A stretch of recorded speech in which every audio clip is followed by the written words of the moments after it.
Do adults outgrow their bullying ways? And do we ever outgrow being bullied? Does it ever stop?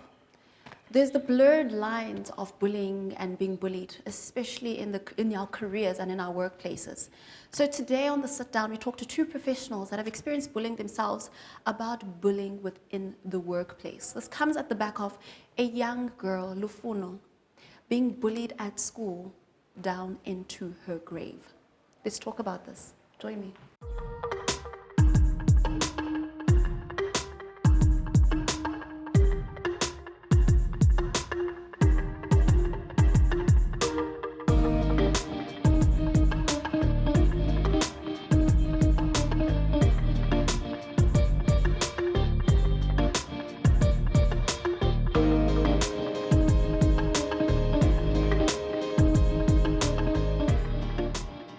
The story of Lufuno Mabunga, who recently died in an apparent suicide after a video of her being assaulted went viral, is one that is deeply painful to think of or even converse about.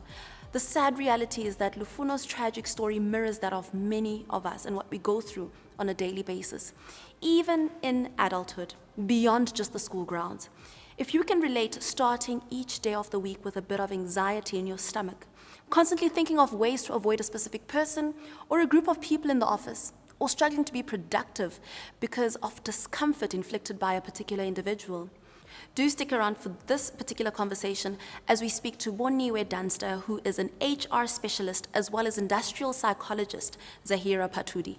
They join us on today's episode of the Sit Down Wellness as we zoom in on bullying that happens in one of the places we spend most of our time in, the workplace.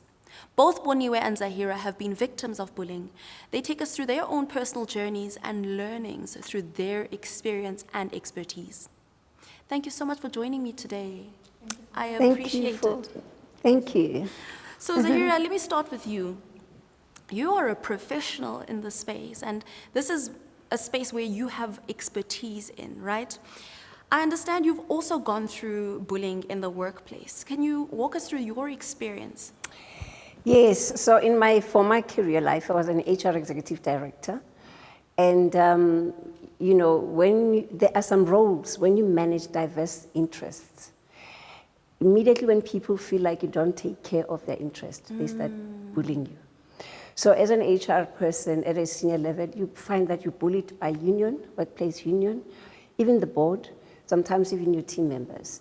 But in this particular story that I'd like to share with you and the audience, I was reporting to somebody who I was informed later after I joined. I worked with them for 3 years. It was a male.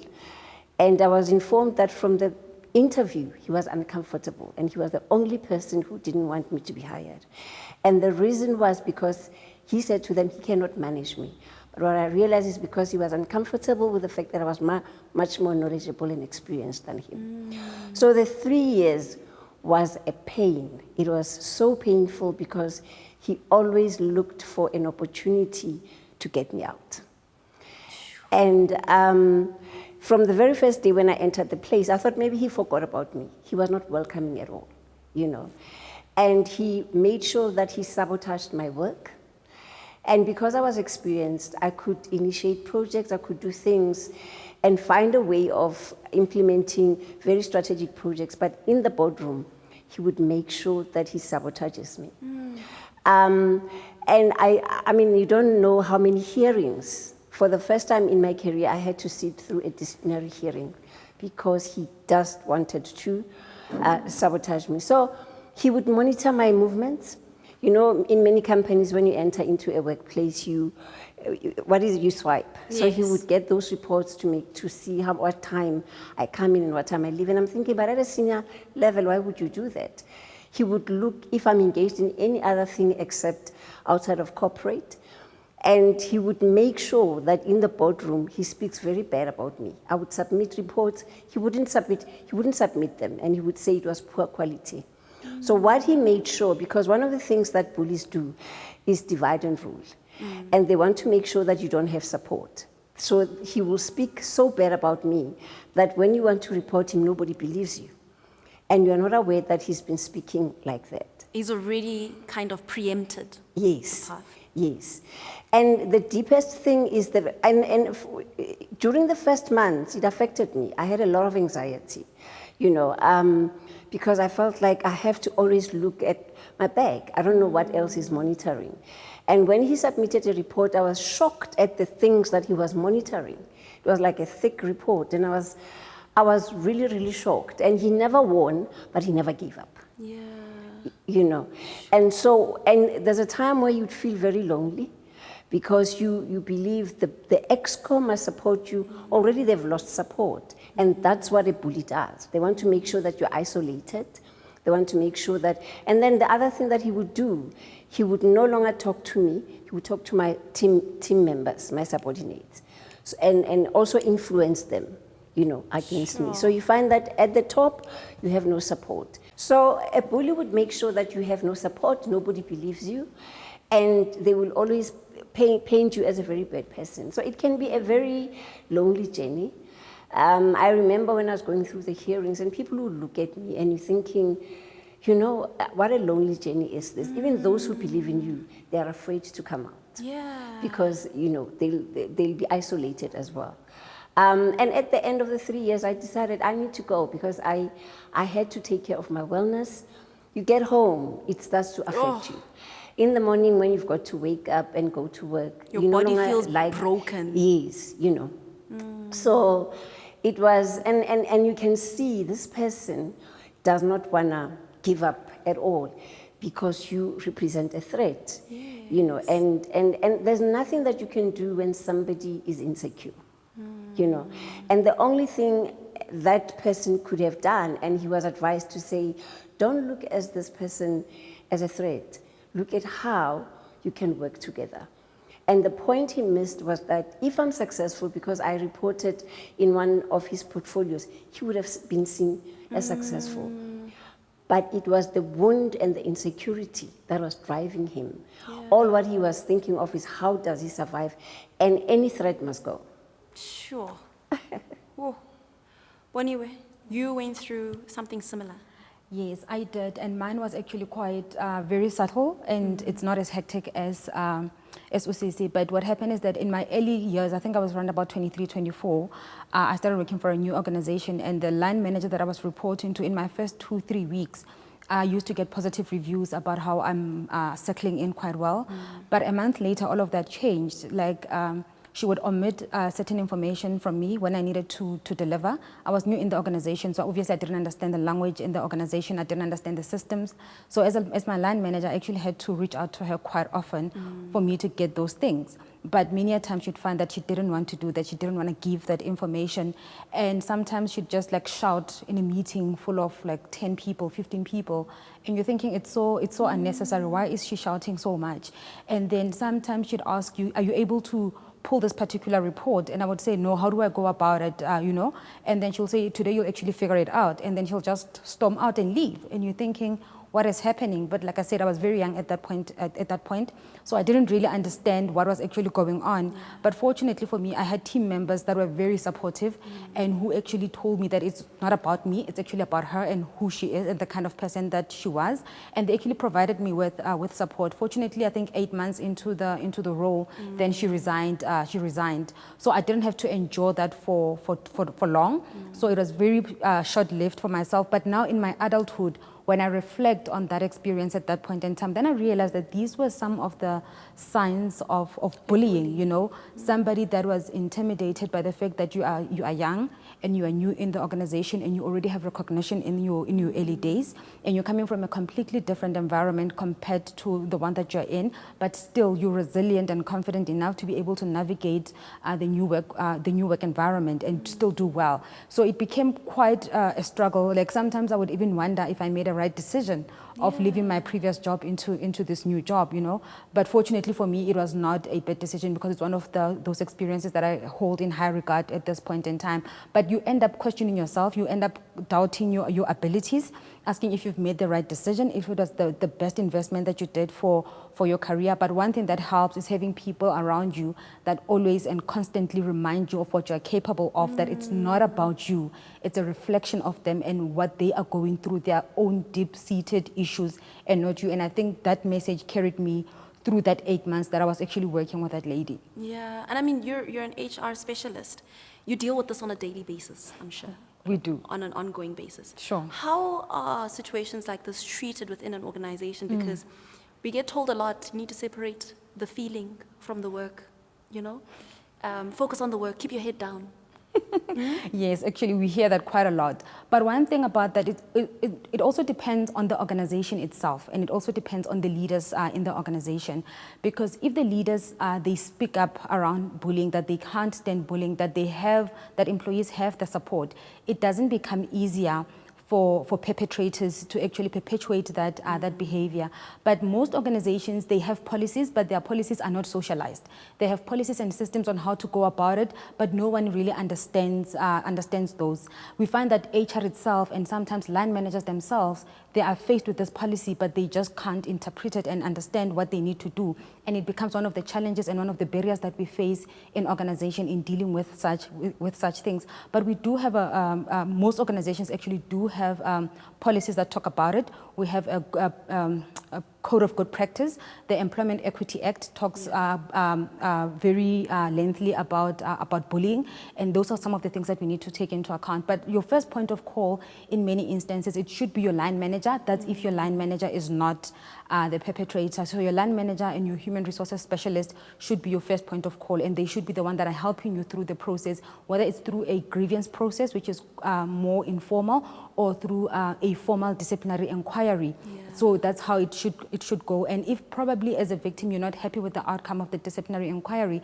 then you can actually also go into an appeal process. But some organizations, they don't have that appeal process, and that's when you find that people will actually take that issue to the CCMA. And when you get to the CCMA, you can't really deal with it as an unfair labor practice, but more of unfair discrimination. Yeah. But I think what is important is for organizations having to understand the policies itself and the resources and the tools that are available to actually enable the line managers, the human resources, and the employee itself in understanding the support and the process. That actually helps. But where we also find a challenge, because people often, they don't really trust HR, and this is one thing that we need to work on as a profession, in building our credibility to the employees, to say, you know what, I am not here for the organization, I am here to make sure that I am a gatekeeper, and I make sure that I'm a custodian of the process, but I also stand for fairness and what is actually right. So, and I want to jump in right there. That's sure. usually the thing, right? HR is usually seen as, it's common knowledge, HR is not your friend. It's to a lot of employees, it's a re-triggering process. Sure. To go through HR. Sure. What are the mistakes in organizations that they make in that HR process? Because it re-triggers a victim. They get gaslighted by this particular bully, and then bullying has no evidence, physical evidence, right? True. So bullying doesn't have physical evidence, unlike misconduct, whereby somebody has stolen something or has committed fraud. What we often advise employees when they actually encounter such things, we also keep a diary, which I say to people, if something happens and you're uncomfortable about it and you don't know what it means to you, keep a record of things that are happening. You say, this behavior from my line manager or from someone in the team is repeating itself, so that you can actually pull that as part of your evidence, And if you have other people within the team that have experienced the same thing, or that can talk, or that have witnessed what you have went through, then we also encourage those people to come forth so that they are able to talk through that. Unfortunately, this process is it's complicated and it's not easy. It needs people to speak up. That's another thing. And once again, Zahirah, I want you to jump in here, because then it's what you experienced, when you are trying to get others to find out what is this person's normal behavior, it gets seen as gossip. And you don't also want to get yourself caught up in not only being bullied, but in being seen as an office gossip, right? And I always say, when I work with organization around culture, organization with adversarial culture, it's where you find people are afraid to talk. They're afraid to take risks. And organizations with supportive culture, you find that people can open up, and there is constructive ways of dealing with issues as sensitive as that. And for me, the solution is both ways. So the solution would be to support the employee, but also the solution should be to focus on, especially if the leader is not a perpetual perpetrator, because people that are bullies sometimes are wounded. So employee wellness should come in first before you take disciplinary processes, because once it gets into disciplinary processes, and it depends also if it's unionized, where the organizations are not unionized, employees might feel we are not supported. So the problem with HR sometimes is HR is not neutral. And people in HR are so afraid of management, and they forget that they're not there for one side. They're there to be custodian of fair processes. So in an adversarial culture, employees will even be afraid to go to HR. Sometimes it's because of the incompetence, sometimes it's because the HR itself always supports the manager. Yeah, so like I was saying, mostly in an adversarial culture where HR itself is afraid of management, you'll find that they're not that supportive with employees. So employees would feel very, very low. So I was saying, in organizations where the culture is adversarial, HR would not be that supportive. A proactive approach in employee wellness, where an employee can feel they are supported, they are being counseled. But also, like I was saying, the bully themselves, sometimes you need to look at if you can come up with an intervention before you go the ER route. And quite often we get told, right, let me stay with you, Zahirah. We get told by these bullies that I'm doing this for your own benefit. If you just got the work done, and you just kept it moving, it wouldn't even affect you. Why are you taking things so personally? Get over yourself. Is this kind of manipulation part of the DNA of bullies? Yes. Bullies will make sure that they make you powerless, and they make you powerless firstly in terms of confusing your thinking, and manipulating your thinking. And that's how they deal with their own guilt. And I always say, sometimes look at it, the pattern of a serial killer. How do they make sure that the person gets to where they are? Because you feel you're safe. They make you feel that this is correct, and you question yourself. They blame, either they do that or they blame you to say, but you are the one who is wrong. So justifying their own bullying behavior. So you will question whether, or maybe I did something wrong, maybe their behavior is justified, until you realize, but no, and sometimes it's late, already you are wounded as a person, when you realize, I can't take this anymore. Yes. And in some cases, Boniwe, bullies go unreported. How do you then conclude a case of bullying and deal with bullies? Which is to the detriment of employees when bullying cases are so underreported? And underreporting is also one of the biggest global barriers that we actually have in dealing with harassment generally. Because if people do not report bullying, it becomes difficult to do anything with it. Because even if you were to take a person to task, you would need somebody who's going to be a witness, and people actually don't feel protected. And it is our responsibility as human capital or human resources practitioners and the business itself to actually provide that protection to the employee.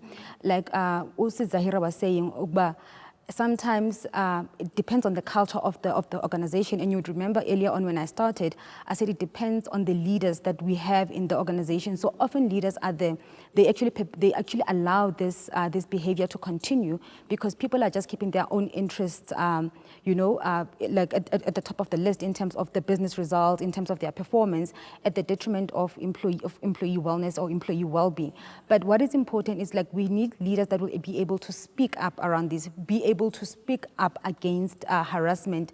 Actually, when you have a project or when you're running a project such as harassment in the work organization, we often say, get an EXCO member to be the sponsor of that project so that people know that the most senior person in the organization speaks against this kind of behavior. The only thing that we can do as HR practitioners is to make sure that we provide the right support to the victims and also not forgetting the alleged perpetrator as well, like Usi Zahirah was saying, because at the end of the day, there is an underlying behavior, and our programs, our wellness programs, they need to be able to support both the individuals of this thing. But with the perpetrator, most often people are aware of what they are doing because it's an element of power.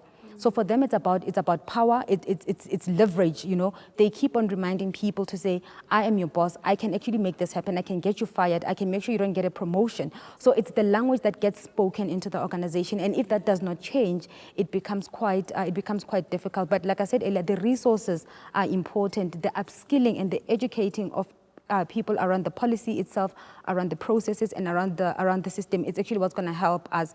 If you look at it from a continental point of view, we were actually attending a conference last week. I think one of the challenges that we have in Africa as a continent is because harassment or speaking up against your elders or your seniors is still seen as taboo. You know, so there's a cultural element that actually talks to it as well, and we don't really have a lot of research work that is actually undergoing to actually address this, to pick up what are the best traits or best behaviors that we need to start implementing. But I think where we stand now, we just need HR practitioners that will actually be able to support the process, that will be able, because they actually understand the legislation part of it, and they also understand the psychological impact of an individual. And what becomes important in such situation, it's the person. Let's forget about the work, let's forget about results, let's forget about performance. It's about the person's psychological and emotional wellness that's at play. And if we don't do anything, it means we are actually contributing to the high rate of people with mental health issues or psychological health issues that we actually have. So it's about actually speaking up, and you might not be the favorite, people might not like it, but the more we speak up and the more we show up, that's where people will actually start taking us seriously. And in the absence of that, it actually does not take us anywhere. And that's where people feel that we actually fail them as human resources practitioners, and we shouldn't be. And it reminds me of somebody's tweet, somebody saying, between Monday and Thursday, I am such a sad human. And so they were basically saying, these are the times of the week where the capitalist society basically depletes me. And it's very sad. Yeah. I come from a philosophy where, in organizations where we worked, we always put emphasis on the fact that people management is a role of a leader. And because when you're in HR, you only have responsibility over the teams that you lead. And so one of the issues that we create from an HR perspective is we hire people into leadership roles that are technically good, but are not developed as leaders, And you find that sometimes when people look at how technically good this person is, they don't even want to touch them, I'm reminded of a case where a sales executive brought so much money into an organization, and yet he was so abusive. And unfortunately in that organization, the CEO was pro-people. And he told the board, he said to them, today this guy has got us revenue, but do you understand the cost of us losing the whole team? And so it's where you understand that you've got to balance profit versus people. But also, MBA will not teach you to become a leader. Yeah. Because leadership is not about doing, it's about being. So if you are a broken leader, if you're a broken person, you break your family, you break the teams that you lead, and so where you're going, you leave the blood because you bleed, And so part of the work that I do currently is healing and transformation of leadership, looking at what is your wound, what is your shadow, and how does it come out into your relationship, but also because leadership is about relationships, with the people that you lead. One of the things that, because a bully is somebody who wears a mask of a tough cookie or a tough guy. And behind that, it's a wound that says, I'm a victim. Yeah. It's a wound that says, I'm unsafe. It's a wound that says, I'm unprotected. And when we do shadow integration process, we get to when did this start at a young age? And you find that it repeats. When you start making a conclusion about yourself that I'm unsafe, you look out for anything that seems unsafe. Threatens you. And you attack, before it happens. And so even when we do recruitment, we've got assessments where we don't necessarily look just at the good attributes. We look at what is the shadow, the leadership shadow. Yeah. What would happen with this person under pressure? Because some of these behaviors come out only under pressure, you know. And so if we feel this is a good talent, therefore we need to get coaching, you know, for them, if we want to hire them, to deal with the shadow. Otherwise, he's going to affect the organization much more negative than the good attributes that he brings. So leadership interventions, sometimes they fall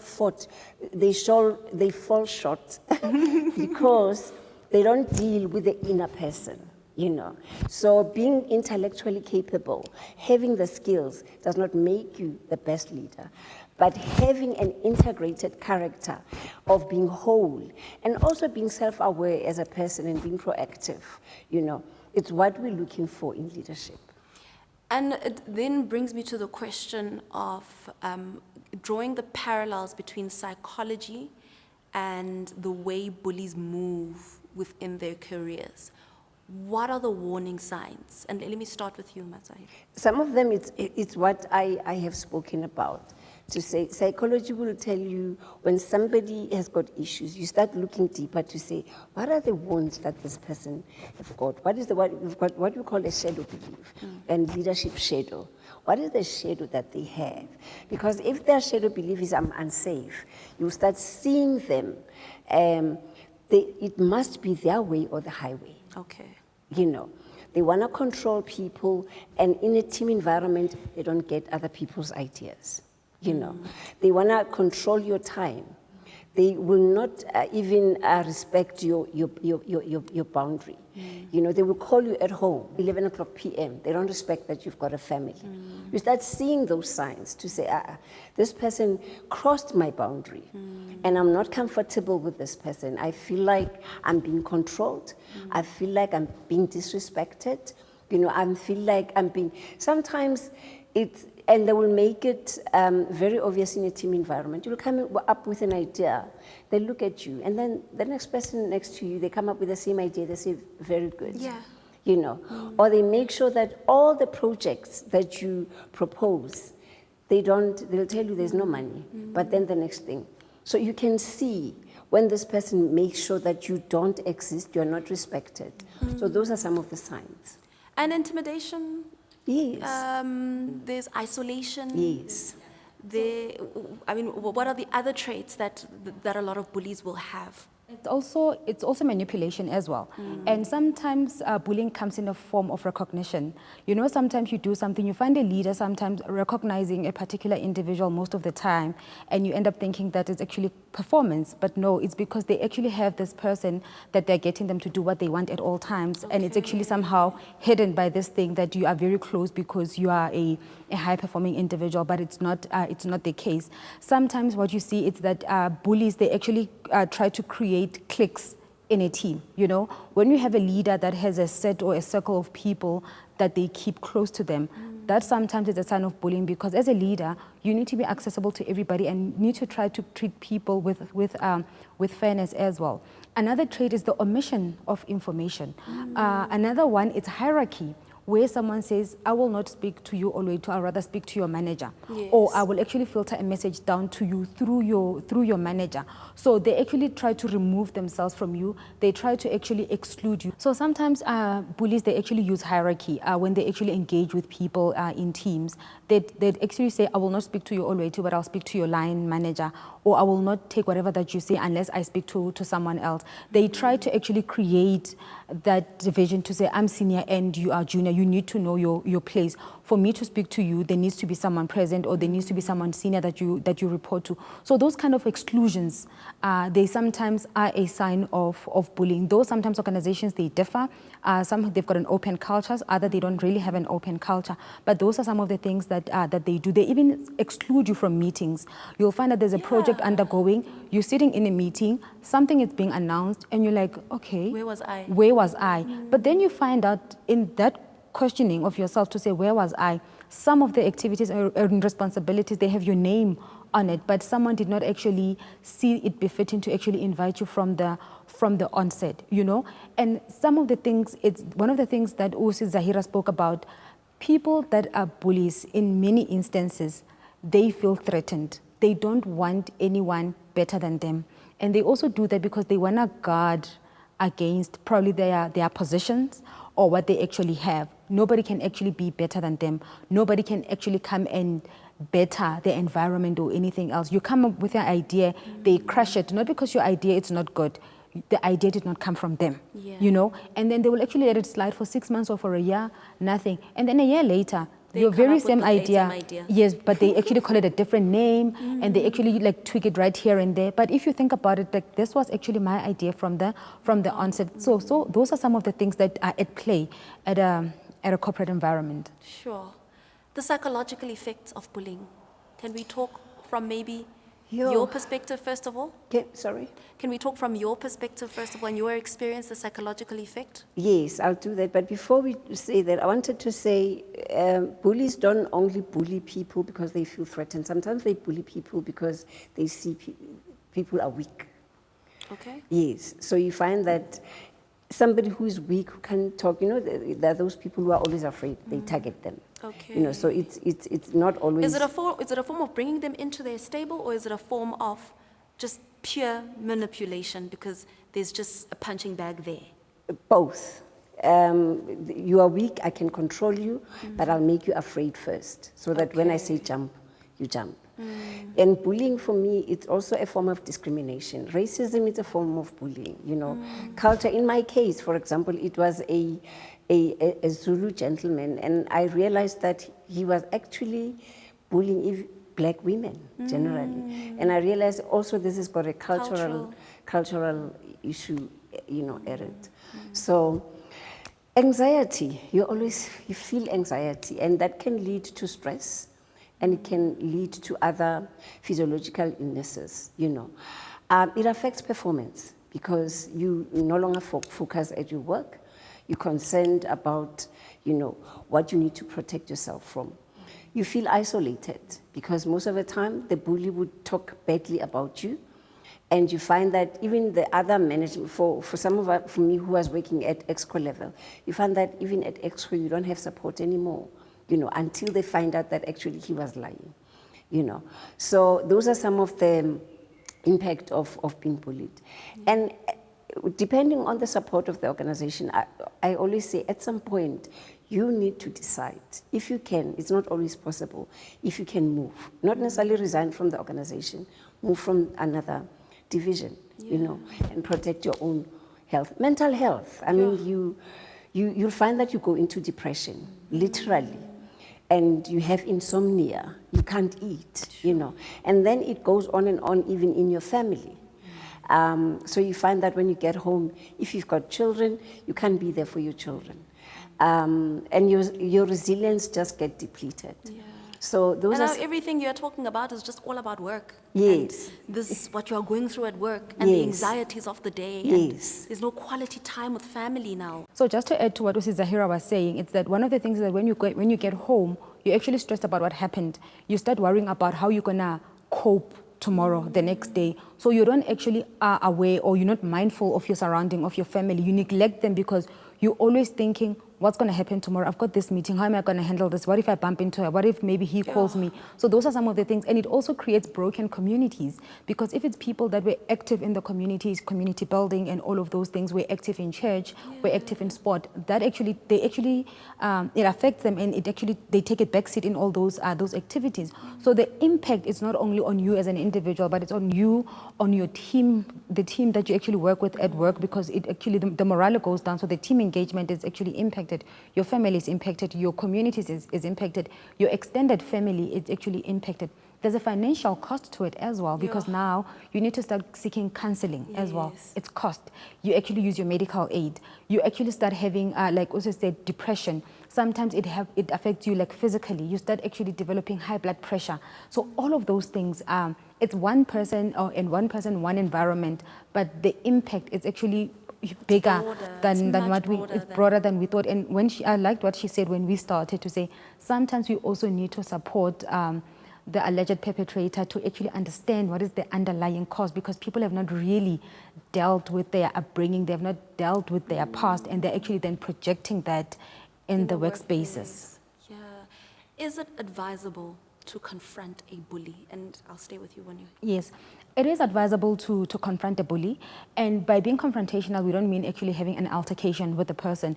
The first thing is, like, I have observed that the way that you treat me, it's different from the rest of the team. You need to actually speak up. Tell the person, and they might say, I was not aware. And in many instances, or in few instances, other people will say, yes, I was not aware, and they'll start changing. So it is important for you to make the bully aware of their behavior and how it makes you feel. It makes you feel it makes you feel uncomfortable. It makes you feel inferior. It makes you unhappy. Sometimes you're actually even afraid to speak up in meetings because you just don't know how the person is going to react. So it's always advisable to tell the person how their behavior makes you feel.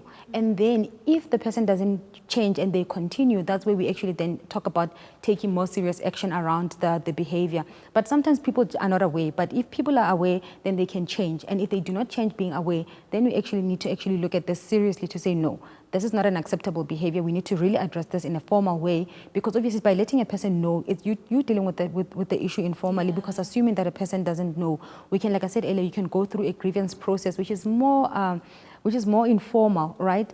And then, but if you don't confront the bully will never know. And the bully will continue with that behavior. And sometimes you find that when you speak up, then you speak on behalf of the other, and they actually become aware of their behavior and their conduct with other people as well. In most cases, the bullies that we face or we deal with, like we've mentioned, are higher up. We've seen in the cases of whistleblowers. We've experienced it in cases where it's somebody who's within the organization, there's politics, and now you are politics at play too. What is the advice around situations like this? How do we thread around this? Because at the end of the day, we need to earn a salary. I need an income. This is work. So I think when we think at that, when I'm answering your question, right? So we need, like I said, we need to be in a position of having to provide protection to people.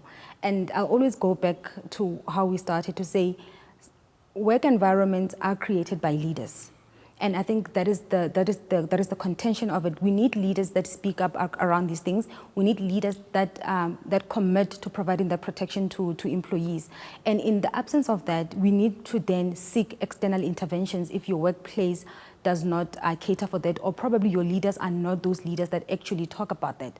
Like I said, you can refer a case to the CCMA, not for unfair labor practice, but for unfair discrimination. Remember, the CCMA is not only for people that have been dismissed. It can also be for people that are actually still working. In other environments, you do have trade unions that are also there to actually support and help and to guide you if you don't know the processes quite well.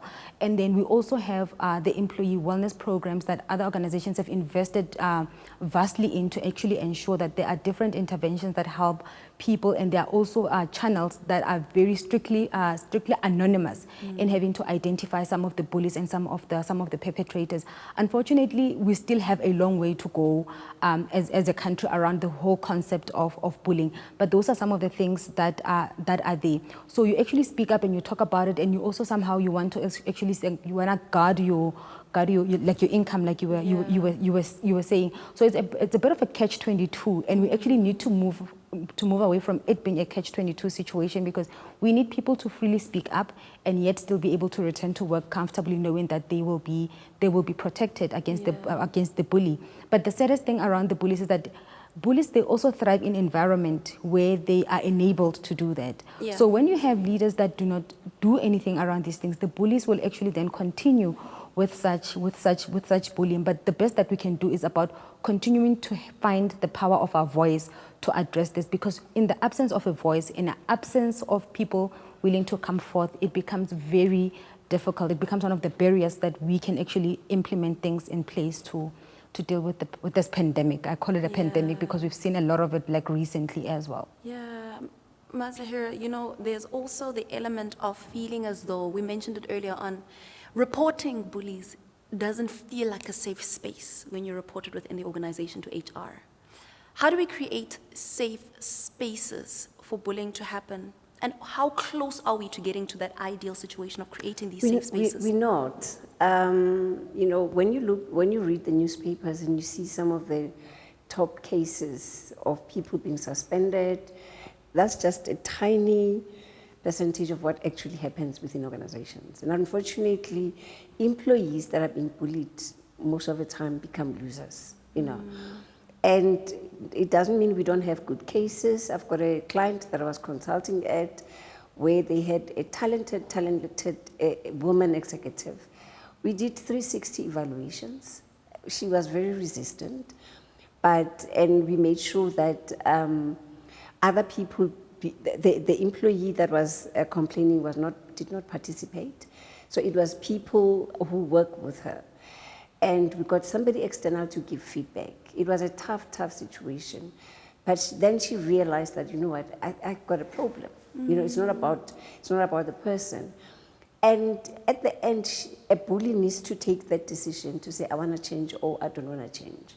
You know, in another case which didn't go well, where we did 360, the report was taken and shelved, and this person went to another organization, and they repeat the same thing, and you see them in the media. So unfortunately, as a country and as organizations, we don't, you know, somebody said, we have good leaders, but there are few. So we need to transform leaders so that we can build a huge number of good leadership, you know.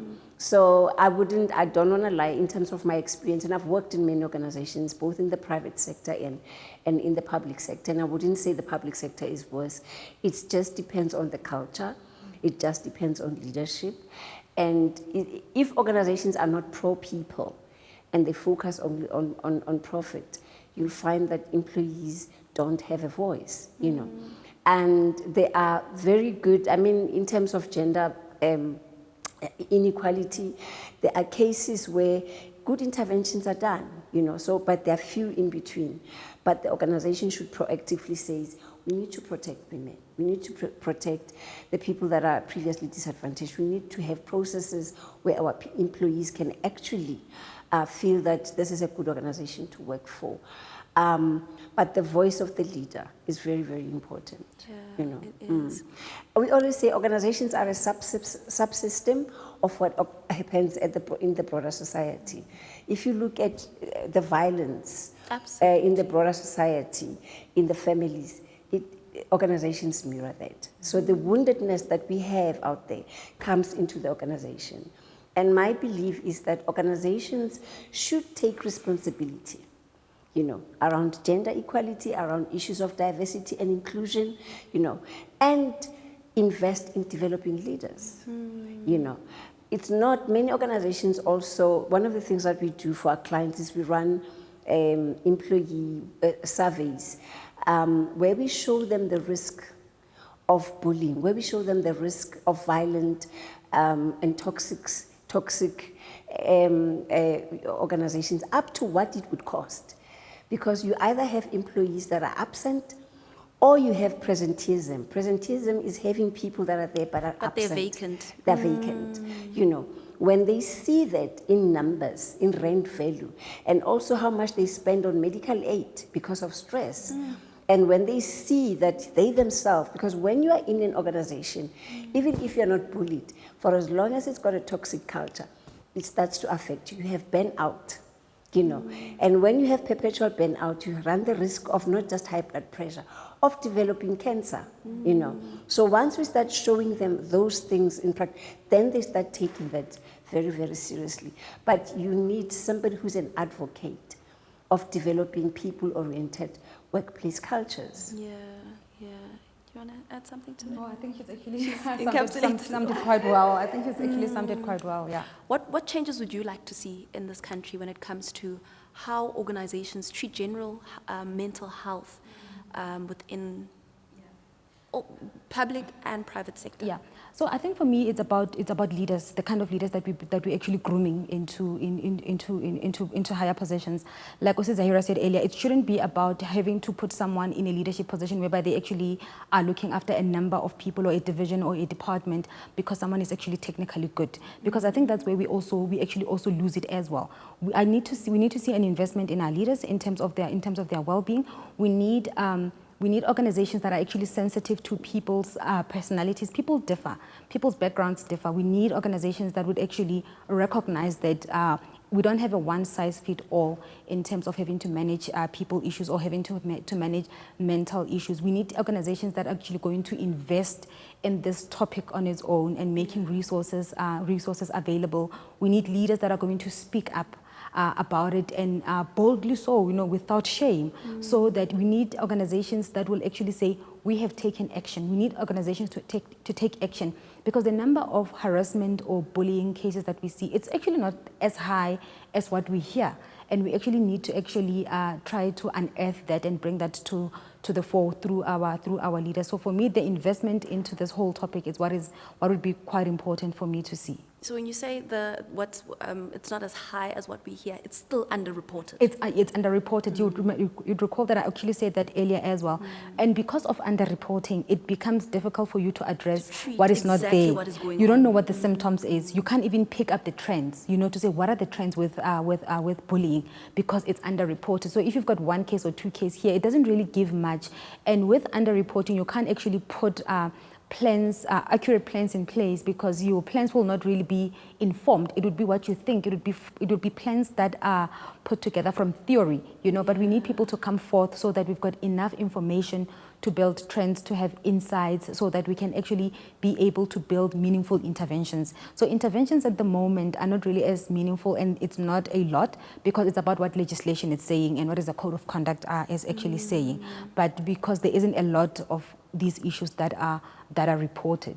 So we need people to also come forth as well, and be brave enough to come forth, so that we can actually build some kind of a movement on this thing and actually give it the voice that it really deserves, because it's one of the things that's actually killing people's career. We've seen people that are good performers, we've seen people that are hard workers having to leave their jobs because they are saying, my mental capacity cannot handle this, my emotional capacity cannot handle this, and we're actually killing people by doing this. Absolutely. Thank you so much for this conversation. It was so insightful. And I'm hoping many more people out there actually report bullying and report this mistreatment within the workplace that we go through on a daily basis. I'm a victim of bullying myself. I was actually structurally dismissed at the end of my last career journey, or my corporate journey. And it's something that personally affects me. And when you mentioned what you went through, I went through very similar.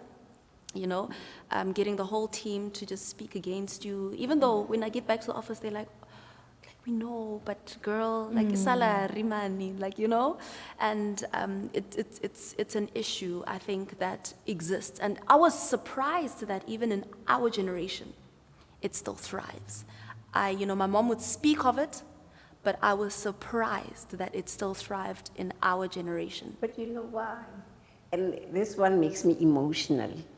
And I always say, especially when we talk of gender-based violence, I said, what you don't heal, it gets transferred from generation to generation. So what we see now at the level of violence is because we have not totally healed. We have taken on the wounds of our parents. We have taken the wounds of what happened in apartheid. It's now manifesting as gender-based violence, workplace violence. So, and that's what I'm passionate about, what I do with healing retreats. Because if you don't heal, they say, if the oppressed does not heal, they move from being the oppressed to being the oppressor. Sure, and let's close it with that. If the oppressed do not heal, they move from being the oppressed to being the oppressor. As we close off this conversation with the sit-down wellness, and we talk about career and workplace bullying, thank you for joining us for this edition. Until next time.